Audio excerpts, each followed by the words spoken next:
गोवर्धन पर्वत से जुड़ी कुछ खास बातें जो आज भी बनी हुई हैं आश्चर्य का विषय। सनातन धर्म में कई भगवानों के समय समय पर धरती में अवतार लेने की कथाएं मिलती हैं। इनमें से जहां भगवान शिव के कुछ अवतार शामिल हैं, वहीं माना जाता है कि जगत के पालनहार भगवान विष्णु अब तक 9 रूपों में अवतार ले चुके हैं। इनमें से जहां श्री राम को उनका 7वां अवतार माना जाता है, वहीं श्री कृष्ण को 8वां अवतार माना जाता है।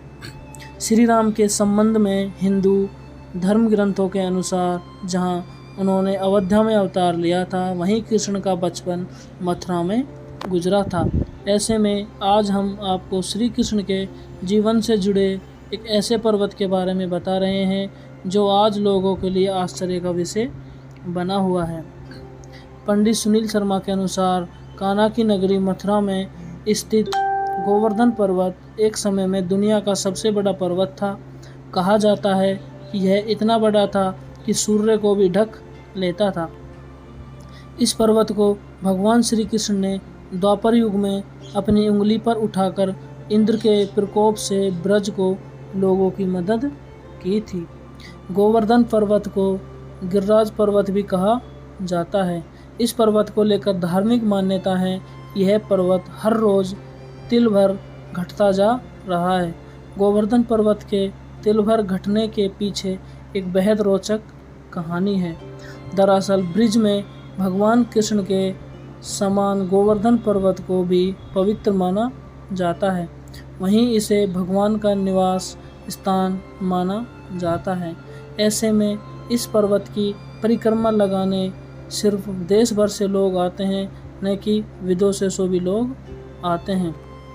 माना जाता है कि गिरिराज पर्वत हर रोज़ घट रहे हैं और कलयुग के अंत तक पूरी तरह विलीन हो जाएंगे। भक्तों का मानना है कि गोवर्धन की परिक्रमा करके वह भगवान श्री कृष्ण की पूजा कर रहे हैं। यह परिक्रमा 7 कोस यानी कि 21 किलोमीटर है। वर्तमान में इस पर्वत का 7 किलोमीटर का हिस्सा राजस्थान में आता है, जबकि बाकी का हिस्सा उत्तर प्रदेश में आता है। जानकारों के अनुसार यह केवल मान्यता नहीं है, बल्कि विशेषज्ञों का भी कहना है कि 5000 साल पहले गोवर्धन पर्वत 30,000 मीटर ऊंचा हुआ करता था और अब यह पर्वत केवल 30 मीटर ही रह गया है। भगवान श्री कृष्ण ने ही ब्रज के लोगों को गोवर्धन पर्वत की पूजा करने के लिए प्रेरित किया था। तभी से इस पर्वत की पूजा और परिक्रमा की जा रही है। यहाँ पर सभी भक्तों की मनोकामना पूरी होती है और खाली हाथ नहीं लौटता है, साथ ही नहीं वो भूखा रहता है। दोस्तों, आपको बता दें कि क्यों घट रहा है ये पर्वत।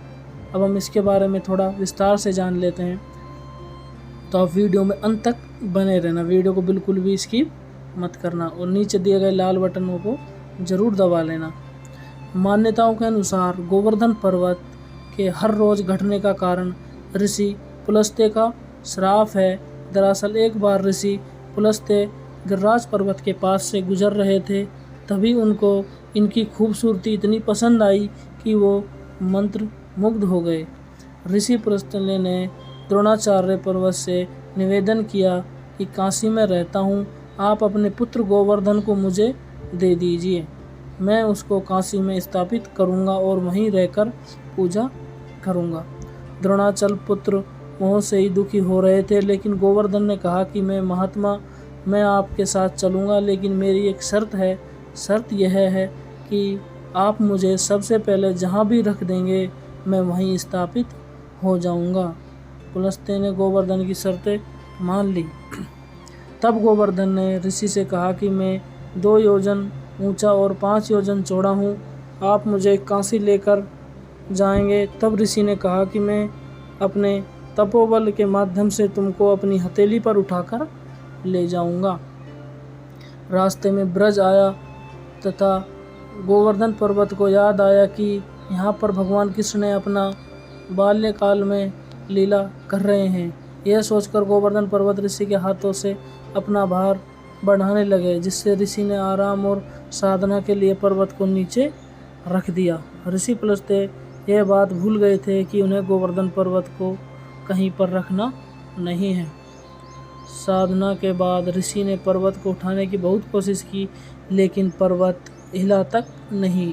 इससे ऋषि पुलस्त्य बहुत क्रोधित हुए और उन्होंने श्राप दिया कि तुमने मेरे मनोरथ को पूर्ण नहीं होने दिया, इसलिए अब हर रोज़ तिल भर तुम्हारा क्षरण होता रहेगा।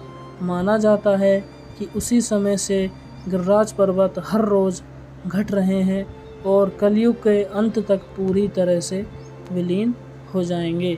तो दोस्तों, ये जानकारी आपको कैसी लगी? अगर जानकारी अच्छी लगी तो वीडियो को लाइक करना बिल्कुल भी ना भूलें और चैनल को सब्सक्राइब ज़रूर कर लें, क्योंकि और भी ऐसी अनसुनी मनरोचक बात आपके लिए लाते रहते हैं। तो दोस्तों, अब मिलते हैं आपसे अगली वीडियो में।